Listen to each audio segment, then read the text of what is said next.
Hello, I'm sorry about that. This is part three. I was hoping to do it in one go, but I had no idea that the memory on these phones was so small.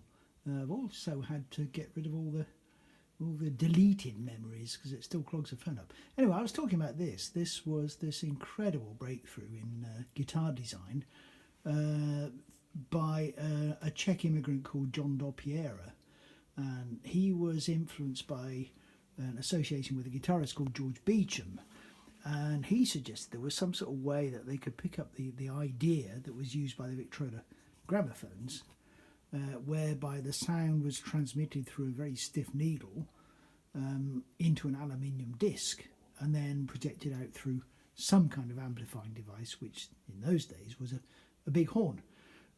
So they produced, John Doppiera ran off and said, leave it with me, I'll come up with something. And he came up with this. It's an incredible guitar. The way it works is that inside there, this is really what they call a cover plate. It just covers up the mechanism inside. What happens is that the strings rest on a three-part bridge, which has got 3 points. And at the point of that bridge, each one of the points, there is an aluminium ribbed cone. There's one there, there's one there, and there's one there. You can just see the cone under there, look, through the grid. And what happens is those cones vibrate and they thrust the sound inside the guitar. Can you hear it echoing? That just proves how it works. And the sound bounces around inside this metal body and then comes out through these grids at the top. An incredible idea, and it worked a treat. But one of the things was that, if you don't have to make the guitar out of a reverberating, very old treated timber, you can make it out of anything. So Doppiera said, well, let's make it out of metal. It's called German silver. I think you'd call it nickel silver now. And to try and make up the fact that it was made out of metal and not a lovely, beautifully grained wood, he decorated them. And there were several models, style 1 up to style 4.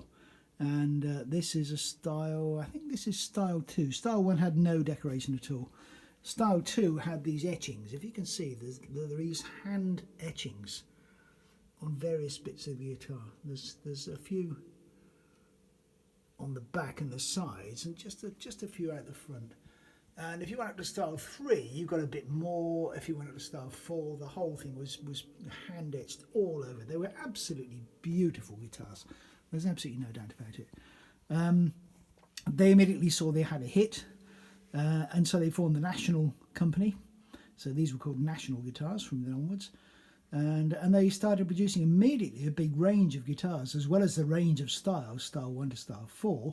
There was the very obvious range in those days, because if you remember what I said earlier on, the Hawaiian music was hugely popular.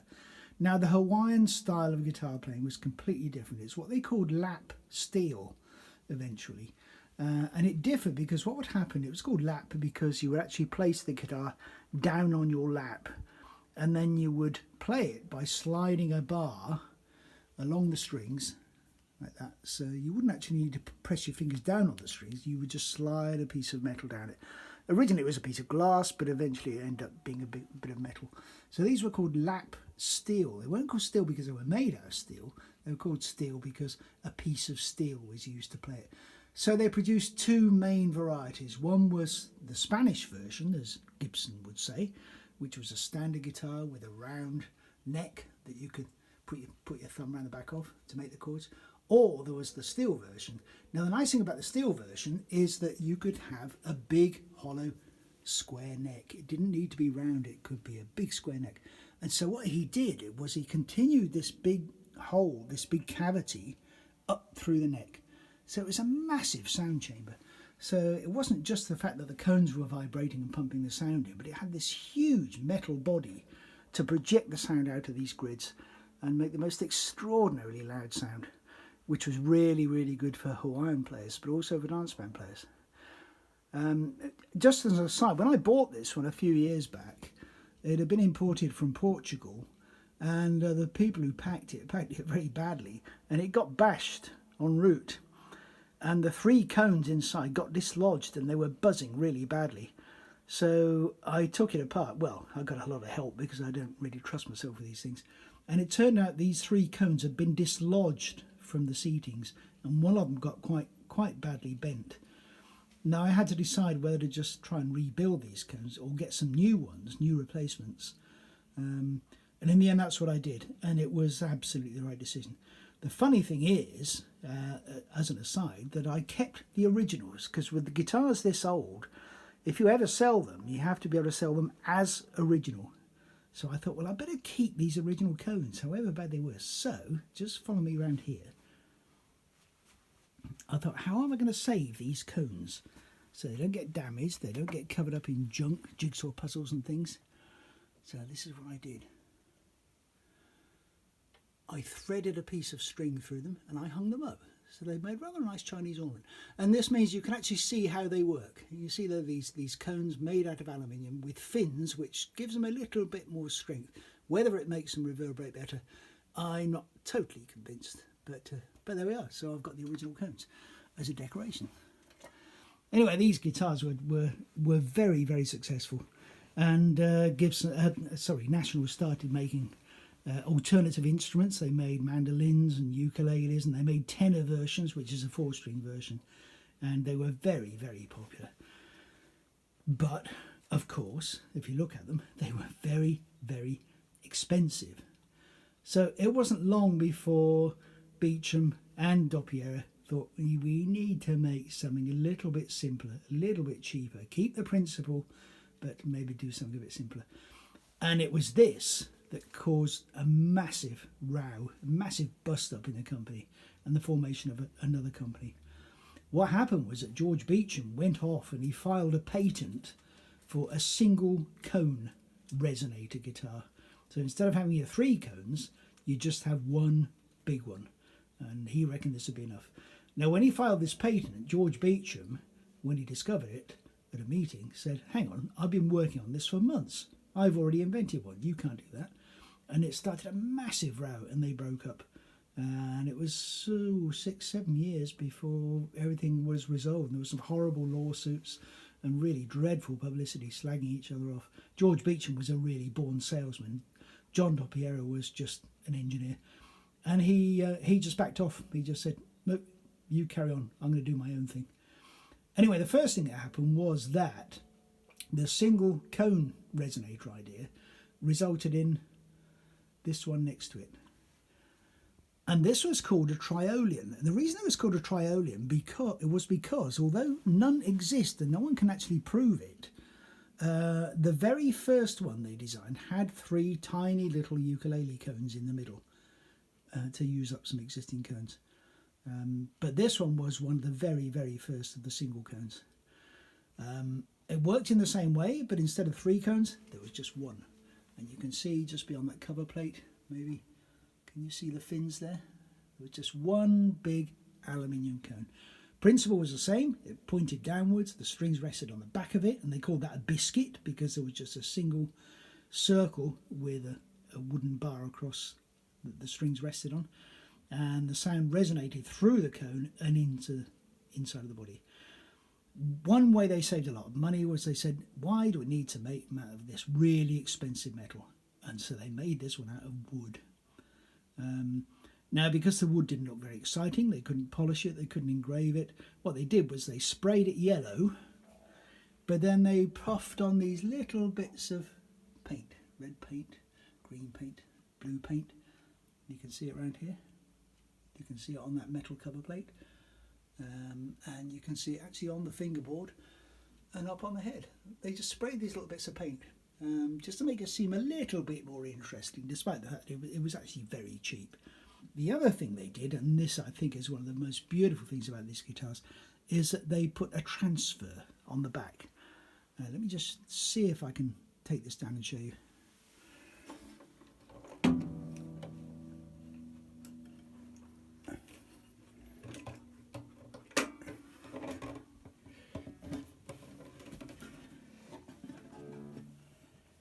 The transfer on the back of this one is a hula girl with palm trees and a lake, and so it really sort of reproduced the Hawaiian theme because they were still making things that appeal to Hawaiian guitarists as well as folk and blues guitarists.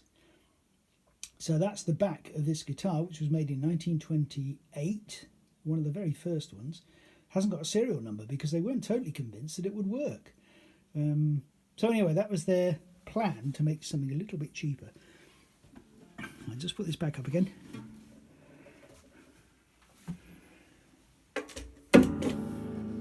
Now, as with all the lovely metal ones, they decided they would make a whole range of these guitars, and so they made ukuleles, they made mandolins, and they made what were known as tenor guitars.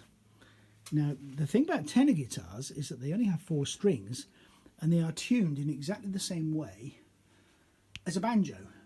And that's quite significant, because they were trying to tempt people away from playing banjos. So a lot of guitar makers, including Washburns and all the ones we've talked about, were actually making tenor versions of their guitars. And this was a very, very early 1928. There was only about 5 of these in the world. A very early tenor version of this wooden single cone resonator guitar. And you can see from there, there are just 4 strings. It's very simple. Principle is the same. Make it out of wood, spray it with little bits of colour, have a metal plate in the middle, which you have to because that has to cover up the cone. And once again, they sort of tarted it up a little bit by putting a transfer on the back. Now, my favourite transfer is all on this. Let me just show you.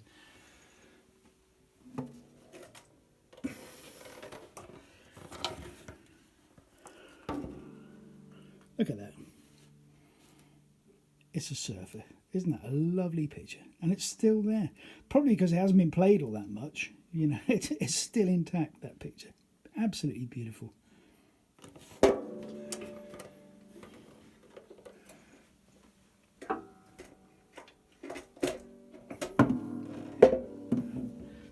Anyway, back to normal guitars.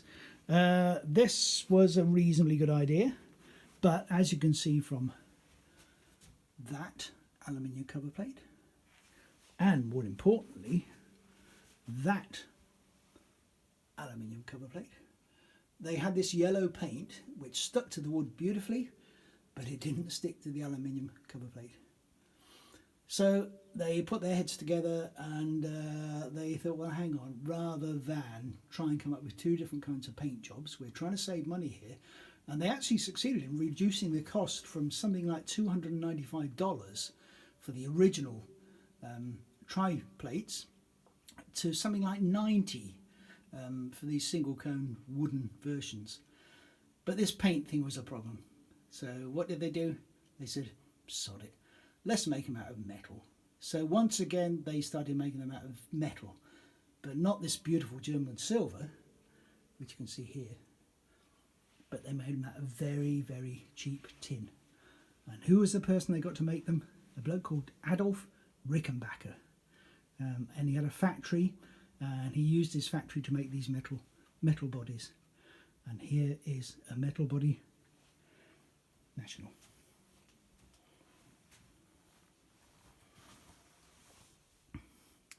This is the guitar that I play all the time. It's my favourite guitar.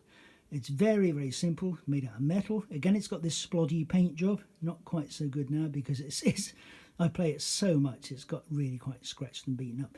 You can see that cover plate is not quite as bad as those other ones because they've obviously come up with a compromised paint job. 6 strings, fixed bridge, no way of adjusting the neck. And on the back, what have we got? Not a hula girl this time, but palm trees and a rising sun. Lovely picture. They reckon that no 2 are the same because this was a combination of a dozen or so different transfers to make this picture. I absolutely love this guitar. My favourite. Love it.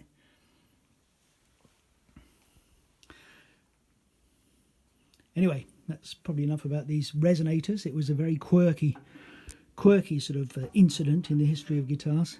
In a bid to make things louder. That's really what it was all about. It's just trying to make them a lot louder. But its days were numbered. We're talking about 1920, 1929. There was this massive row between George Beecham and John Dopiera. And the row went on for several years. And in the meantime, John Dopiera, because he was just a bit of a nerd and not really a businessman, he ran off and said, okay, forget it, I'll form my own company.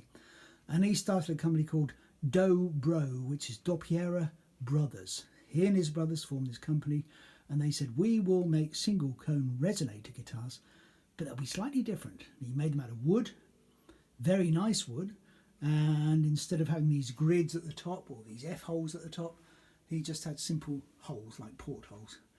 And the main thing was that the single cone didn't point downwards, it pointed upwards. And the strings rested on the cone by what's called a spider bridge. So these are often known as spider bridge guitars rather than biscuit bridge guitars. I don't have one. I wish I had. I used to. 1934, the row ended. There were loads of legal suits and things. And in the end, what happened was that Dopiera really won the whole thing because he was acknowledged to be the real inventor and the real brains behind the manufacture of these things.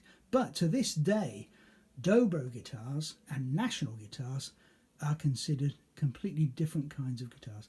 Dobro guitars are loved by country western players because they're much more resonant, they've got much more beautiful boomy kind of sound. Nationals are much more spiky. The National Company carried on making all kinds of guitars, electric guitars. They embraced all the fashions in guitars and survived because of that. Dobro have stuck to their guns. I've had one or two of those guitars of the various names, Dobro and National. Occasionally they were taken over by companies that gave them much cheaper brand names. Some Japanese companies, other American companies took them over. So it's an interesting history, and there are loads of very, very good books. Anyway, their days were numbered, these guitars. We're talking about early 1930s, mid-1930s. And by that time, this desire to get guitars much, much louder took a very interesting turn. And that was electric guitars. Early to mid-1930s, there were one or two people, including people we've already talked about, George Beecham, Adolf Rickenbacker, who started to experiment with guitars that were amplified by electricity. And they realised very early on that you didn't need to make hollow-bodied guitars because they were mainly aimed at the Hawaiian market, which meant you needed to put them on your lap. There's no point in making them high and resonating and deep and have a nice, comfortable round neck. That didn't matter. They just had to have some kind of electrical way of amplifying the sound. Just like the record players had changed from the resonating cone and the horn, so it was happening with the guitars. These people thought, hang on a minute, why don't we follow what they've done with gramophones and electrify the whole thing? Get that pickup, get that vibration from the strings and somehow electrically amplify it and then send it out to an amplifier and a loudspeaker to make it louder. Loads of people experimented. I say Rickenbacker and there were several makers who, Paul Bigsby was another one. And they just started messing around with these ideas. And one of the ideas they had was you don't need to make them hollow. Make them solid. And especially if you're playing Hawaiian, they can just be like a plank. And one of the very early ones were made by Adolf Rickenbacker, and it really looked like a frying pan, and it was just a sort of circle of wood with a big long neck, and then there was a horseshoe type pickup which picked up the electrical sound and amplified it. And over the next 10, 15 years, there were so many battles about who invented these things and who made the best ones and whose name should go on them. It arrived eventually. I mean, one of the biggest problems was that those who tried to put an electric pickup on these kind of guitars, and many did. This is the Gibson L5, do you remember that? Which this one was made in 1946, they were invented in 1922. This one's got a pickup on it. But the experiments to put a pickup actually inside the top of the guitar hit huge problems because the vibration of the wood, the very things that made the guitar sound as good as it did, kind of interfered with the magnetic signal that was being pushed out by the pickup. But one or two people tried to do that, and Gibson eventually came out with a solution. But at the same time, because of the Hawaiian craze, a lot of makers were just saying, well, Hawaiian guitars don't need to be hollow, just make them out of big planks and we can stick a pickup inside that big lump of wood. Now, the funny thing is, there was a very famous guitarist called Les Paul who took one of these to Gibson and said, I've had this idea.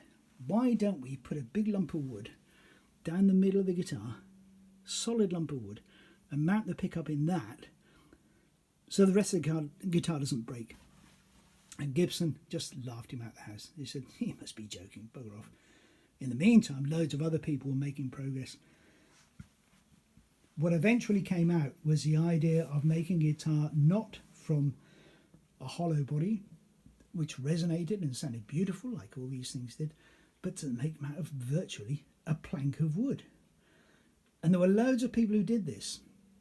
Some were Hawaiian guitars, some were standard guitars, and eventually what happened was that one maker, and many accused him of copying one or two others that were around at the time, a bloke called Leo Fender, he came out with this thing in 1949, 1950, and he formed a company called Fender, and they made this guitar, and they called it initially the Fender Broadcaster. But Gretsch Drums were making a drum kit called Broadcaster, and they threatened to sue Fender for using their name. Now, when you think about it, if they just shut up, they could have made a fortune, because the Fender Broadcaster ended up being one of the most famous guitars in guitar history. This is one, I don't have any of these original ones, but luckily my son William is very good at making guitars, and he made this for me. This is a copy of one of the very, very early Fender Broadcasters, which changed their name very shortly because of Gretsch Drums. They changed it to the Fender Telecaster. Very simple guitar, made out of a single chunk of wood. They just carved it. They had a nice cutaway on both sides, so you could play right up the neck. Huge range of notes you could play on it. The early ones just had a single pickup, just that one at the top, this one here. They didn't have this second one. Very simple controls, and it was a wonderful little guitar. So we're talking about 1950, and it was a huge hit. So making an electric guitar out of a solid chunk of wood was obviously the answer. Gibson had been experimenting with using their old L5s, or the equivalent models, and putting pickups on the top of them. They totally ignored Les Paul's advice about putting a plank down the middle, and so Fenders kind of overtook them. So Gibson had to respond.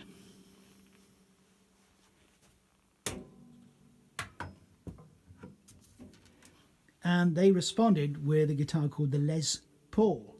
The reason being that they were getting so fed up with Fender taking everything over that they called Les Paul back and said, we know we turned you back a few years back, but can you please come out with something that will match this Fender? And so he did, and he helped them design a guitar that was a bit posher. It was more this kind of shape, which we'll talk about in a moment. It had an arched top made with a mahogany cap on it. It had two pickups, not one, and it was generally a much posher, much smarter kind of guitar, but obviously very expensive. Now, in response to that, and we're talking about 1954 by now, Fender said, okay, we can match that, we can make a posher one. So they did, and they came out with this one, which is a Fender Stratocaster. Now, this was the space age now, we're talking about mid-50s, and they called it the Stratocaster. It was, again, this is one that my son William made for me. It's got three pickups. That's important because the placing of the pickup is quite important. If the pickup is very close to the bridge, if you talking about down there, it's very trebly. The strings are very tense down, they're very close to the where they're fixed on at the bridge. So it's a very spiky kind of sound. Whereas this one up here, the strings are vibrating a lot more. It's a much boomier kind of sound. And they had the controls that could actually make you alternate between these three pickups. So it's very clever. Two cutaways, one on each side. Had a curvy edge. Just generally a much more trendy, much more modern looking guitar. And it was a great hit. And all these guitars are still made now. They're just massively important and not necessarily expensive guitars, but guitars that everybody copied. It was all, the ground was sown really. This was the future. Electric guitars made out of a solid body, so you didn't have this feedback problem where the guitar was vibrating. Everything was sorted out by the pickup. So if there was a problem with the sound, you could sort it out electronically. But having said that, it needed to be a good fingerboard, it needed to be accurate, it needed to have the right kind of strings, and sometimes you need little gadgets like a tremolo arm and that kind of thing. Now, once again, Gibson realised that they were being underpriced by makers who were making much cheaper guitars, and the Les Paul was very expensive. So Gibson, like they had done before in the 1920s, if you remember, came up with a cheaper version of this. And I've got one here. This is actually a 1964 guitar. It's called a Gibson Melody Maker. It's quite simple. 2 little cutaways. It's got a tremolo arm, which makes the sound warble. 1 pickup. Very simple guitar. Straightforward neck. Nice, flat, simply carved head. Very simple, very nice, simple little guitar. I'm not a big fan of electric guitars, but I do love this one because it just does the job. No, nice. Anyway, I'm nearly done. I don't think there's much more I can show you. I've shown you all these electrics. There are 1 or 2 little guitars. Oh yes, what I did mean to tell you was that after the Second World War, Britain imposed a ban on American imports to try and regenerate their own industry. Now, the problem with that is that at that time, we're talking about mid-50s, early 50s, mid-50s, late 50s, American music was beginning to travel across to Britain, and people started to become really interested in what was going on in American pop music and rock and roll and jazz.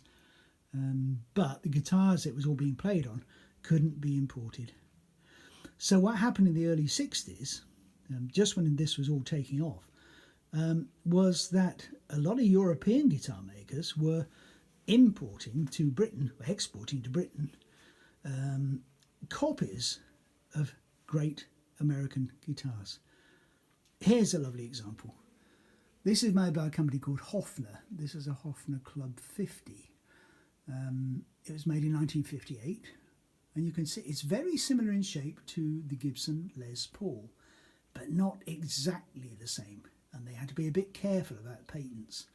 Now, these guitars were used by, very famously, people like George Harrison and John Lennon, even Paul McCartney. He was pictured playing a right-handed one, when we all know he's left-handed.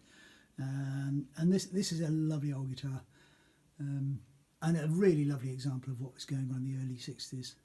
Made in 1958, this one. I have another one here in this rack of my not very often play guitars, and I'll show you this one mainly because of the shape. Because what was happening was that these makers, and this was made by another German company called Framus. Now, I've had guitars made in Holland and Sweden and all sorts of places that were exporting guitars at this time. This was made by another German company called Framus, and it's called the Framus Strato. Now, you can see there are definite reflections of the Fender Stratocaster here, and the name is not that different, is it? But they had to make little quirky differences just to make it very clear they weren't going to be sued for copying. And one of the big differences on this one is this lovely shaped head. Look at that. Isn't that weird? I love that. This was made in probably about 1961, 1962. Now, what happened shortly after that was that the Japanese started making really good copies. Initially, they were quirky. They had them different shapes. But after a while, they were selling so well. And the American guitars were getting so expensive, even though you could start importing them again, that these Japanese copies were just making an absolute fortune. And the Japanese manufacturers, people like Yamaha, virtually said, well, sod it, sue us, we don't care. And so in the 70s, 80s, 90s, even now, you can buy very good Japanese and Asian copies of very good American guitars. I'm pretty much done, apart from, you may have noticed this one on the rounds. This, believe it or not, I'm sitting down now, is made out of plastic. You think it looks like a toy? That's why it was so unsuccessful. It was actually made by a maker called Macaferi. Now, Macaferi was a great guitarist, and he designed and produced these wonderful guitars for the Selmer German company, which were used extensively by great jazz guitarists, including Django Reinhardt. But Macaferi was also an industrialist, and he got obsessed with this new material called plastic. And he thought, can I use my skills in guitar building with this wonderful material called plastic and make a plastic guitar? And he did. And it is absolutely wonderful. This was made in about 1953. The reason they didn't take off and why you don't see very many is for the very reason that you probably came up with when you first saw it. People thought it was a toy. Now, he put a huge amount of money and time and effort and investment into these guitars just to prove a point that you could make a wonderful guitar out of plastic. But customers being customers, the public being the public, in the 1950s there were loads of guitars around, and they said, you must be joking, we're not going to buy that. And I just have to have one because I saw one when I was a student in about 1970, and I thought, cool, what a strange guitar. And I couldn't afford it. But I saw this one last year and I bought it. It wasn't massively expensive, as you can imagine, but it's just a little sort of hiccup in the big story I've been telling you about. Anyway, I'm pretty much done now. That's it about me and guitars. There are loads of other things you've seen around in here. There are one or two things on this rack, which guitars I don't play. Another couple that my son has made for me, including a Hawaiian guitar. There's a Vicente Tate, Spanish guitar there. I had one when I was about 15 and I always swore I'd get another one. A couple of banjos. I've played banjos in my time. But that's it. That's the Andrew collection. And a lot of the ones up on the wall here are my treasures. I play them now and again. The ones down here on the rack don't tend to get played, but I will not throw them away under any circumstances. And these ones down the floor are the ones I play. These are my workhorse guitars, and they're wonderful things. Anyway, have a look at the website, andrewbaisley.com. Have a look at the history of guitars, have a look at my guitars, and click on them and see me playing. And it's just been so lovely to share this. You may not like it. Oh, incidentally, that is a banjo ukulele. I don't know who made it and when. It looks quite old. I did a gig at the barge at Honey Street many years ago. A young bloke who owned a boat said, I was playing a horrible, cheap version of that. And he said, oh, I got one of those. And the next time I played there, he brought it over and said, you can have that. Isn't that nice? Nice things about live gigs. Anyway, that's it. This is my collection. Hope you've enjoyed it. Thank you for bearing with me. You can forget it all if you want to. I won't. Thank you very much. Bye-bye.